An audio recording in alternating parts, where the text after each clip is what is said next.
hard not to just get involved with hockey because as all the kids in the neighborhood, we'd play street hockey all the time. I absorbed it through my father. My father used to collect stamps and pens. And so I remember as a child just sitting beside him as he's like archived these things or he'd go buy a new stamp. Through osmosis, I developed this sort of collector's, I don't know what you want to say, but it's kind of in my DNA, I guess, to collect things.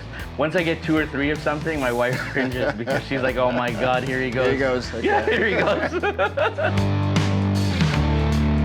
It wasn't easy at the time finding certain pieces of memorabilia because it wasn't a big business like it is now. So acquiring an autographed jersey or this and that was hard to come by, but getting sticks, game used sticks, that kind of thing, it wasn't easy to find. Like there was no internet where you could just go on Marketplace and such. So it was really sort of word of mouth. Someone would let me know, or I would find out that somebody has something and you'd go see them. And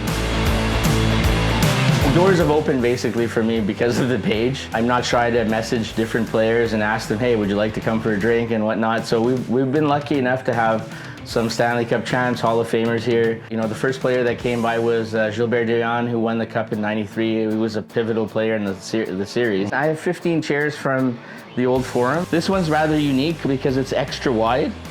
There was only 39 in the Forum that were this wide. Okay. Usually they're much narrower. But this one in particular is great because it's got over 100 plus autographs of different players. A lot of HABS greats here. How do you get that autograph? So basically I would just undo these screws. This is from 1993 when they won the Cup. This is a travel case. So they'd have multiple cases like this. Okay. Where they'd bring their equipment in. What's interesting about this one in particular is that it's an upright case, so there's drawers in here.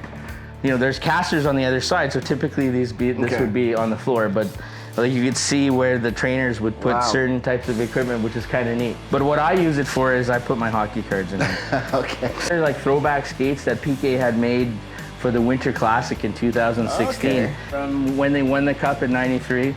It's got the series on there with all the scores, you know. So this is kind of neat. This is a piece that's from 1940. So this is also a travel chest. I showed you the one from '93. So this one is made by the Everly Travel Trunk Company that was in business from 1880 to like 1948.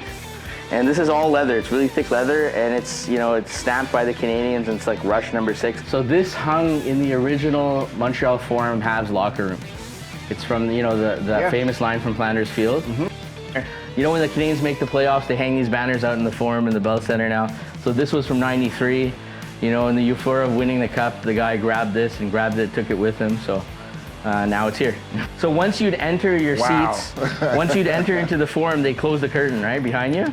So this is an original curtain that they close behind you from section. That's how they had them labeled, and they do it section 300, right? This is the blocker, glove, stick, and pads are a complete set that Patrick Roy used in 1990. This one took a beating here. This is from 1980. This is from 1987, his second year.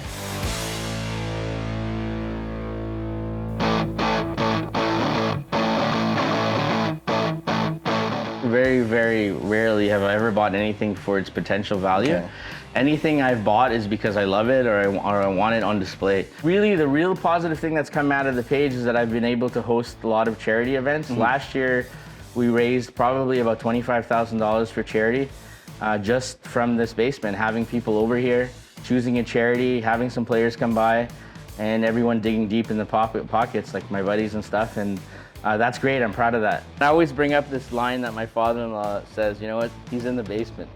He's not at some bar or at some crazy place with his guys. You know where to find him, he's down there.